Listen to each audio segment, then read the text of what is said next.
Et si le silence n'était pas un vide, mais un océan où chaque mémoire flotte comme un joyau englouti? Imaginez une lumière pâle filtrant à travers des voiles de brume matinale, caressant des surfaces usées par le temps, où l'air porte une odeur de terre humide et de papier ancien. Une question surgit. Quand les mots s'éteignent, que devient la vieillesse? La vieillesse n'est pas diminution, mais concentration. Elle distille l'essence, les bruits s'estompent, reste le silence, tissu dense où s'inscrivent les traces de l'âme. Le silence conserve, il transforme l'instant en perles polies par le temps. Dans ce silence, la mémoire devient personnage, présence vivante. Elle marche dans les couloirs obscurs de l'esprit, effleurant les murs de lumière. Elle murmure. Pourtant, elle ne parle jamais trop fort. Le silence la protège. Il la rend précieuse. L'âge est alchimiste. Ils font les passions bruyantes de la jeunesse. Reste une matière pure, une intelligence intime, une sagesse en regard, pause, soupir. Le silence devient jardin secret. Chaque mémoire y pousse comme fleur nocturne, s'ouvrant sous la lune de l'introspection. Odeur de lavande fanée, battement régulier d'un cœur ralenti, lueur intérieure plus douce que le soleil. Pourquoi ce silence? La mémoire exposée trop tôt se dissout. Le silence la concentre en trésor. Un trésor qui brille pour lui-même. Et pourtant, le silence peut devenir prison. Et si le partage était l'alchimie véritable? Une flamme vacille dans une lanterne ancienne. Dans son cercle, ombre d'anciens visages, écho de rires éteints. La mémoire est flamme. Le silence, lanterne. La vieillesse, vent qui la fait trembler. L'intelligence de l'âge réside dans la capacité à taire, à choisir. Elle cultive le silence comme art sacré. Mais le silence est écoute, écoute du passé, du souffle de l'avenir. Le personnage principal, la mémoire elle-même, elle révèle. La mémoire n'est pas fardeau, elle est héritage. Transmis par présence, par geste suspendu, le silence devient pont entre hier et demain. Mais un pont ne sert que s'il est traversé. La vieillesse enseigne que le silence prépare la parole rare. Il affine l'oreille intérieure. Parfum d'une rose séchée, fragrance concentrée. Le silence est pressoir. La mémoire, essence. Dans cette pression, sagesse naît, celle du corps vécu, du cœur battu. Le personnage de la mémoire évolue dans l'ombre du silence. Il se tait pour mieux parler. L'âge sculpte. Le silence est ciseau. La mémoire, pierre. L'intelligence, vision. Le vide du silence est plénitude. La mémoire contient l'univers. La vieillesse répond. Le silence est gestation. Il prépare la parole du regard. La mémoire devient lumière intérieure. Elle éclaire les recoins sombres. L'intelligence réduit les mots. Le plus grand discours est non prononcé. Le personnage de la mémoire devient maître. Il enseigne sans parler. La vieillesse transforme perte en gain, vide en plénitude. La sagesse du silence, de la mémoire, de l'âge. Le trésor est dans la sélection, dans le lâcher-prise. Le silence devient porte vers l'infini. La vieillesse invite à plonger plus profond. La mémoire devient un miroir révélant beauté dans les rides. L'intelligence voit l'éternel dans l'éphémère. Le personnage de la mémoire est pont entre visible et invisible. La mémoire est passage, don, amour. Le silence devient chant sans son. La vieillesse, temple où la mémoire est déesse. La sagesse règne sans mots. L'éternité demande l'ouverture. Le silence s'en trouve. Une lumière nouvelle, venue des profondeurs, commence à filtrer. Et si une simple feuille de papier, jaunie par le temps, n'était pas un message, mais un portail vers un royaume où la mémoire règne en souveraine absolue.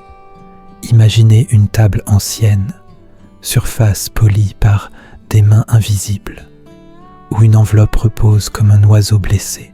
La lumière d'une bougie unique tremble, projetant des ombres élangatées sur des murs chargés de poussière. L'air est saturé d'une odeur d'encre séchée, de cire fondue, de regrets non dits. Et si ce silence n'était pas attente, mais accumulation? La vieillesse enseigne que le temps n'efface pas, il condense. Chaque année ajoute une couche, chaque silence, une strate. La mémoire devient stratum géologique, fossile d'émotions, veine de joie oubliée, gisement de douleur cristallisé. Le silence est le mineur. Il creuse, il extrait, il précise. Dans ce silence, la lettre n'est plus objet. Elle est personnage. Elle respire, elle attend, elle exige. Son papier jauni porte les marques du temps. Pliures profondes comme des cicatrices, taches d'humidité comme des larmes anciennes. L'écriture tremblante n'est pas trace d'une main, c'est empreinte d'une âme. Pourquoi la mémoire choisit-elle le papier? Parce qu'il est fragile, parce qu'il brûle, parce qu'il disparaît.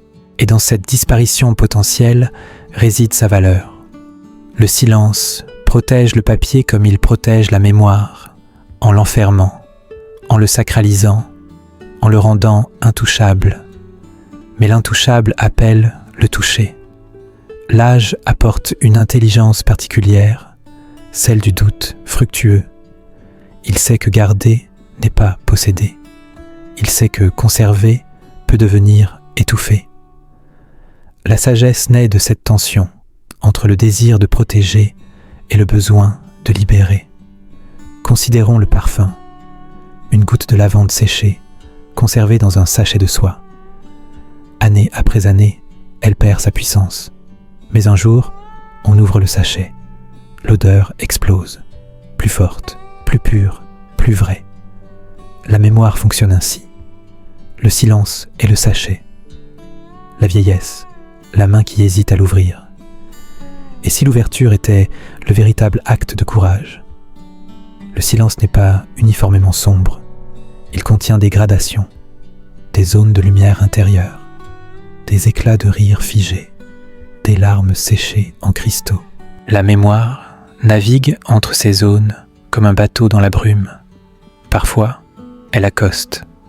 Parfois, elle dérive. Toujours, elle transforme.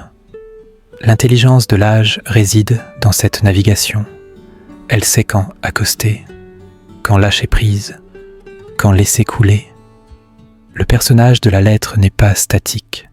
Il pulse, il palpite, il appelle, il défie le silence qu'il a si longtemps contenu. Pourquoi maintenant? Parce que la vieillesse a atteint un seuil où la rétention devient un poison, où le silence, si protecteur, devient tombeau. La sagesse comprend que le trésor enfoui perd sa lumière. Il a besoin d'air, de regard, de souffle. Imaginez un coffre rouillé, enfoui sous des couches de terre. Dedans, pièces d'or, perles, rubis. Mais sans lumière, ils sont invisibles. Le silence est la terre, la mémoire, le coffre, la vieillesse, la pelle qui creuse.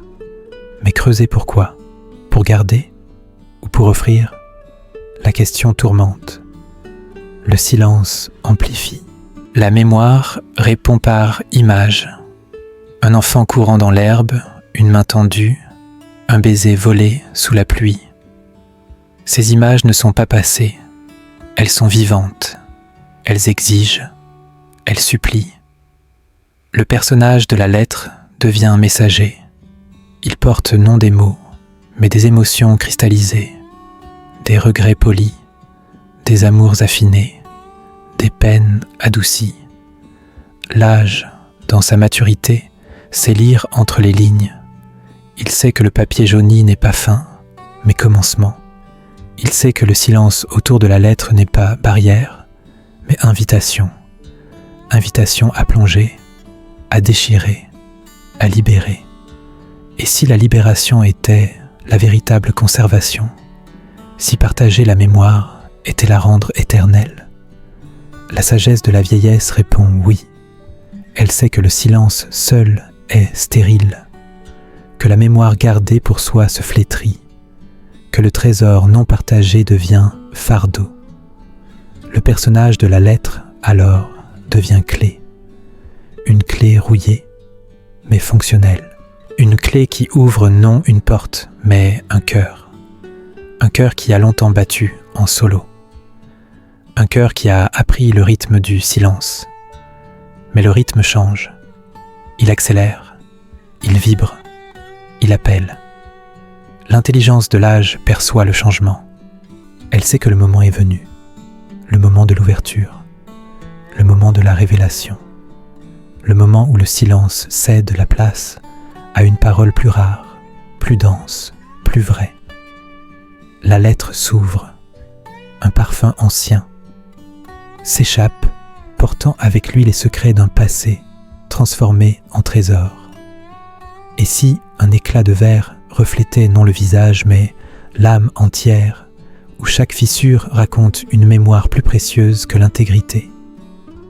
Imaginez un miroir ancien, fendu en 1000 morceaux, posé sur une commode couverte de poussière. La lumière du soir y glisse, fragmentant les rayons en arcs irisés.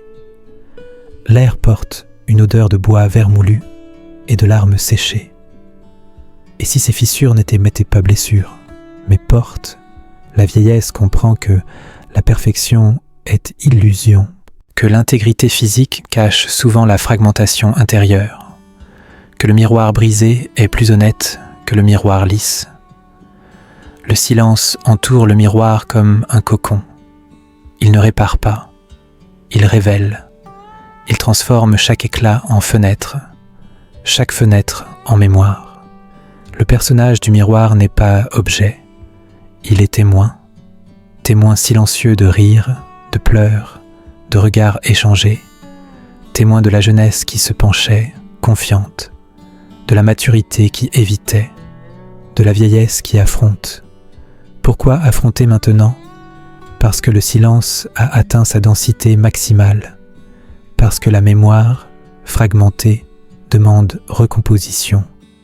Parce que la sagesse sait que les pièces brisées, assemblées, forment un nouveau motif, plus riche, plus vrai, plus lumineux. L'intelligence de l'âge réside dans cette recomposition. Elle ramasse les éclats, un à un, lentement, avec révérence. Chaque éclat porte une histoire, une odeur, un son, un toucher, un éclat, le parfum d'un premier baiser, un autre, le craquement d'un plancher sous des pas amoureux, un troisième, le goût salé d'une larme de joie. Le silence permet cette collecte, il ralentit le temps, il affine le regard, il purifie l'intention. Le personnage du miroir brisé devient un mosaïque, chaque pièce unique, chaque jointure cicatrice, chaque reflet vérité. La vieillesse, dans sa profondeur, sait que la beauté naît de l'imperfection, que la force réside dans la vulnérabilité, que la lumière traverse mieux les fissures. Et si les fissures étaient les voies royales de la mémoire, si elles permettaient à la lumière intérieure de s'échapper? La sagesse répond par l'expérience. Elle a vu les miroirs lisses mentir, refléter une unité factice, cacher les tempêtes intérieures. Elle préfère le miroir brisé. Il ne ment pas, il montre, il enseigne, il guérit. L'âge devient artiste, il dispose les éclats, il crée, il transforme la destruction en création. Le silence est sa toile, la mémoire, ses couleurs, l'intelligence, son pinceau.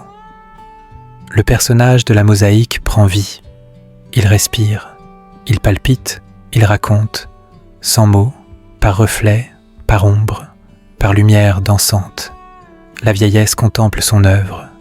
Elle voit non la jeunesse perdue, mais la richesse accumulée. Non les rides, mais les cartes d'un voyage intérieur. non la fin, mais la plénitude. Le silence, alors, devient célébration. Célébration muette de la vie fragmentée mais complète. Célébration de la mémoire qui survit à la forme. Célébration de la sagesse qui transcende l'apparence. Le miroir, brisé, se recompose. Une nouvelle image, plus vaste et plus vraie, émerge du silence. Et si une bougie consumée n'était pas fin, mais concentrée de lumière, où la cire fondue garde l'empreinte de toutes les flammes passées, imaginez une chandelle réduite à un moignon, posée sur une soucoupe de porcelaine craquelée, la mèche noircie fumant encore faiblement dans une pièce, où l'air est chargé d'une odeur de cire refroidie et de fumée âcre. Et si cette fumée n'était pas disparition, mais mémoire en suspension? La vieillesse sait que la lumière ne s'éteint jamais vraiment. Elle se transforme, elle se condense, elle devient intérieure. Le silence entoure la bougie éteinte comme un suaire, mais un suaire lumineux, un suaire qui réchauffe, qui guide, qui révèle. Le personnage de la flamme éteinte n'est pas absence, il est présence diffuse, il imprègne l'air, il colore les murs, il persiste dans les yeux fermés. Pourquoi persister? Parce que la mémoire refuse l'oubli. Parce que la sagesse comprend que la lumière extérieure n'était qu'un reflet, que la véritable lumière est intérieure, éternelle, inépuisable. L'intelligence de l'âge réside dans cette compréhension. Elle sait souffler la bougie sans éteindre l'âme. Elle sait que le silence post-flambé est plus riche que le crépitement, plus dense que la danse des flammes, plus vrai que l'illusion de la lumière. La vieillesse devient gardien de cette lumière intérieure. Elle la cultive, elle la protège, elle la partage sans la diminuer. Le personnage de la cire fondue devient archive. Chaque goutte, un instant, chaque strie, une émotion, chaque bulle d'air piégée, un secret. Le silence permet la lecture de cette archive. Il ralentit le regard, il affine le toucher, il purifie l'écoute. Et si la flamme éteinte était le véritable trésor, si elle contenait plus de lumière que lorsqu'elle brûlait, la sagesse répond par le calme. Elle a vu les flammes consumées, elle a vu la cire se sacrifier, elle a vu la lumière naître du sacrifice. L'âge transforme la fin en essence, la perte en gain, l'extinction en illumination. Le silence devient sanctuaire, sanctuaire de la lumière intérieure, sanctuaire de la mémoire concentrée, sanctuaire de la sagesse éternelle. Considérons la fumée qui monte lentement, tourbillonnant comme un esprit libéré. Elle porte en elle les couleurs oubliées des flammes, orange profond, jaune vif, bleu mystique. La mémoire est cette fumée. Elle s'élève au-dessus du corps consumé. Elle défie la gravité. Elle danse dans le silence. La vieillesse observe cette danse. Elle sait que la fumée n'est pas fin, mais transition. Transition vers une lumière plus subtile, plus pénétrante, plus éternelle. L'intelligence de l'âge perçoit les nuances. Elle voit dans la fumée les contours d'anciens rêves, les silhouettes de voix perdues, les échos de rires étouffés. Le personnage de la fumée devient messager. Il porte les nouvelles du passé vers l'avenir. Il relie les mondes.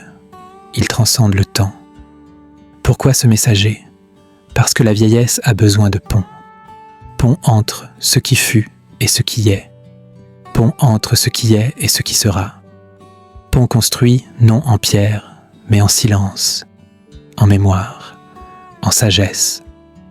La cire durcie sur la soucoupe forme des motifs aléatoires, des cartes, des labyrinthes, des histoires figées. Le silence invite à les déchiffrer, à les caresser du bout des doigts, à les respirer profondément. Chaque motif est une mémoire cristallisée. Chaque courbe, une émotion sculptée. Chaque creux, un regret adouci. L'âge, dans sa patience infinie, lit ses cartes. Il sait que le chemin n'est pas linéaire, que les détours sont essentiels, que les impasses sont illusions. Le personnage de la cire devient livre ouvert, un livre sans pages, un livre de texture, un livre de parfum, un livre de silence. La sagesse tourne les pages invisibles. Elle sent la chaleur résiduelle. Elle entend le craquement discret du refroidissement. Elle voit la lumière intérieure percer les fissures.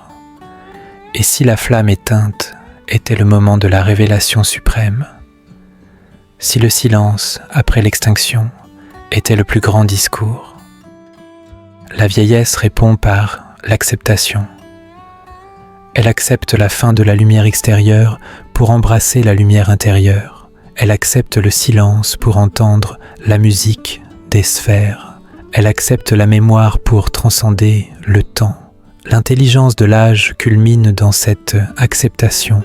Elle sait que la véritable illumination ne vient pas de la flamme, mais de ce qui reste quand la flamme s'en va, de ce qui persiste, de ce qui brille dans l'obscurité. Le personnage de la bougie éteinte devient symbole, symbole de la résilience, symbole de la transformation, symbole de la vieillesse triomphante.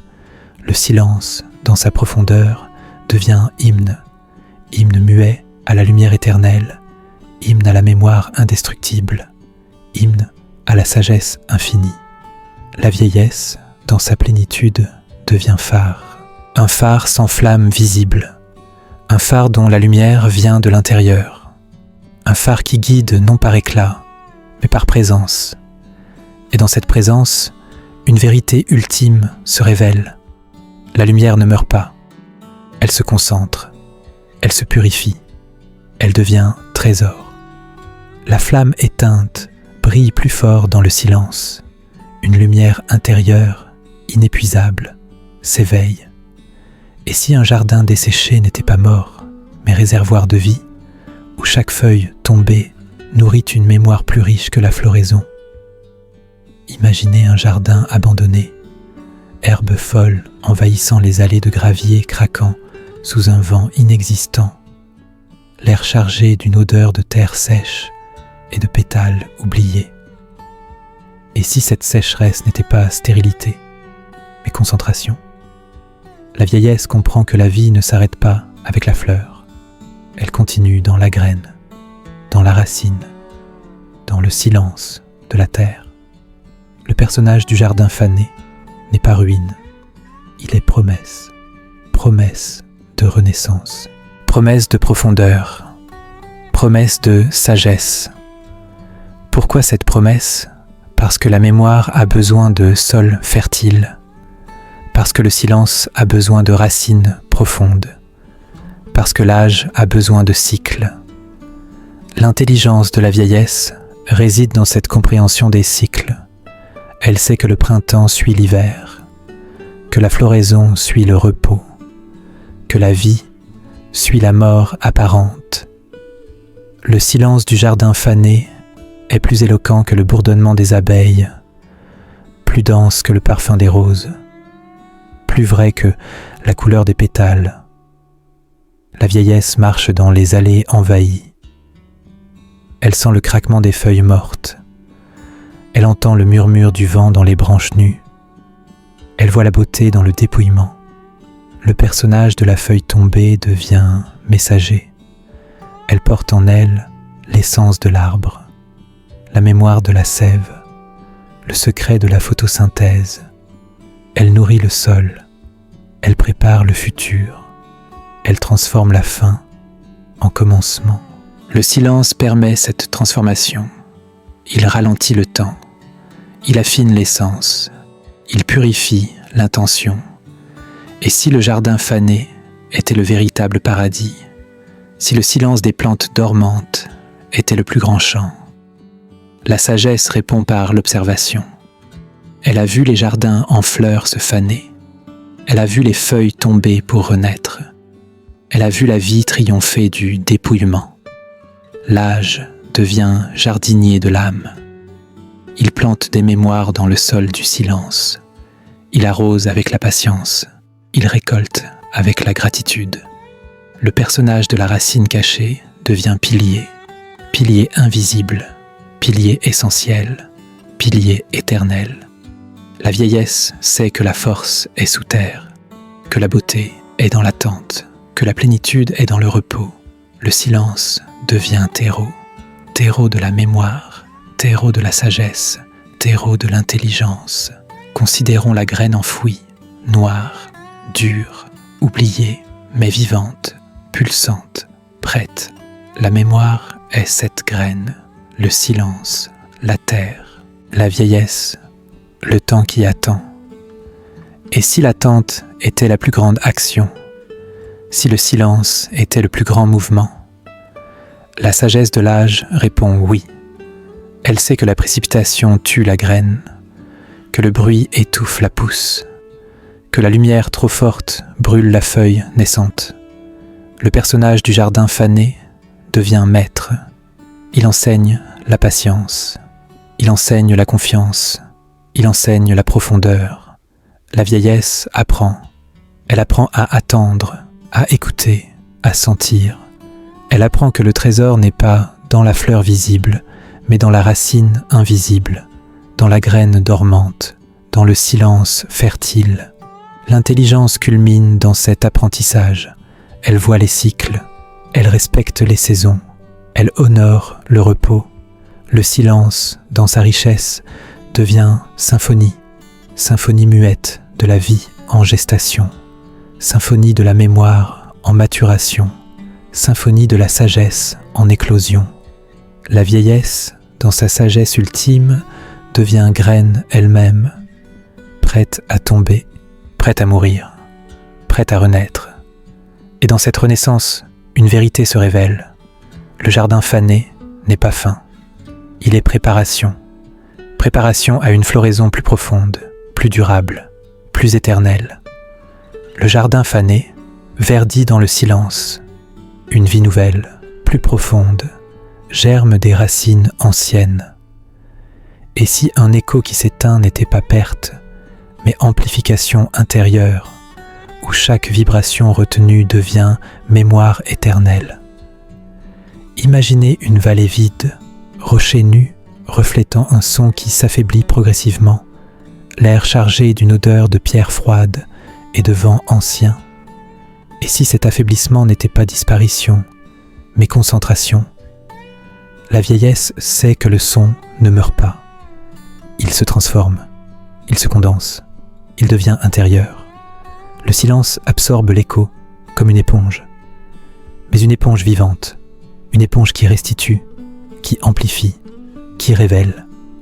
Le personnage de l'écho perdu n'est pas absence, il est présence intériorisée, il résonne dans la poitrine, il vibre dans les os, il chante dans l'âme. Pourquoi chanter? Parce que la mémoire a besoin de vibration, parce que la sagesse a besoin de résonance, parce que l'âge a besoin d'harmonie. L'intelligence de la vieillesse réside dans cette harmonie. Elle sait que le son extérieur n'était qu'un prélude, que le véritable concert est intérieur, éternel, infini. Le silence de la vallée vide est plus musical que le cri le plus fort, plus profond que la mélodie la plus complexe, plus vrai que l'harmonie la plus parfaite. La vieillesse écoute ce silence. Elle sent la vibration résiduelle. Elle entend la note tenue. Elle voit la onde se propager. Le personnage de l'écho devient symphonie. Chaque rebond, une note. Chaque affaiblissement, une nuance. Chaque silence final, une résolution. Le silence permet cette symphonie. Il affine l'oreille. Il purifie le cœur, il élève l'esprit. Et si l'écho perdu était la musique des sphères, si le silence était le chef d'orchestre, la sagesse répond par l'écoute. Elle a entendu les cris s'éteindre, elle a entendu les voix se taire, elle a entendu le silence chanter, l'âge devient auditeur suprême. Il capte les fréquences invisibles. Il perçoit les harmoniques cachées. Il comprend les silences entre les notes. Le personnage de la vibration retenue devient trésor. Trésor auditif, trésor émotionnel, trésor spirituel. La vieillesse sait que le trésor n'est pas dans le son produit, mais dans le son retenu, dans l'écho intériorisé, dans le silence vibrant. Considérons la pierre qui a reçu le cri. Elle vibre encore, imperceptiblement, éternellement. La mémoire est cette pierre. Le silence, la vibration, la vieillesse, l'oreille qui perçoit. Et si la perception était la plus grande création, si le silence était le plus grand compositeur, la sagesse de l'âge répond oui. Elle sait que le bruit distrait, que le silence concentre, que la mémoire amplifie. Le personnage de l'écho devient cathédrale, cathédrale intérieure, cathédrale de sons retenus, cathédrale de silence sacré. La vieillesse prie dans cette cathédrale. Elle prie sans mots, elle prie avec l'âme, elle prie avec la mémoire. L'intelligence culmine dans cette prière. Elle voit l'univers dans un écho. Elle entend l'éternité dans un silence. Elle touche l'infini dans une vibration. Le silence, dans sa perfection, devient communion. Communion avec le passé, communion avec le présent, communion avec l'avenir. La vieillesse, dans sa plénitude, devient écho elle-même, prête à résonner, prête à vibrer, prête à éterniser. Et dans cette éternisation, une vérité ultime se révèle. Le silence conservait une mémoire qui jamais n'avait été partagée. Si ce récit vous a touché, découvrez d'autres voyages intérieurs en vous abonnant et en partageant vos réflexions. L'écho perdu résonne à jamais dans le silence. Une harmonie éternelle née de la mémoire emplit l'âme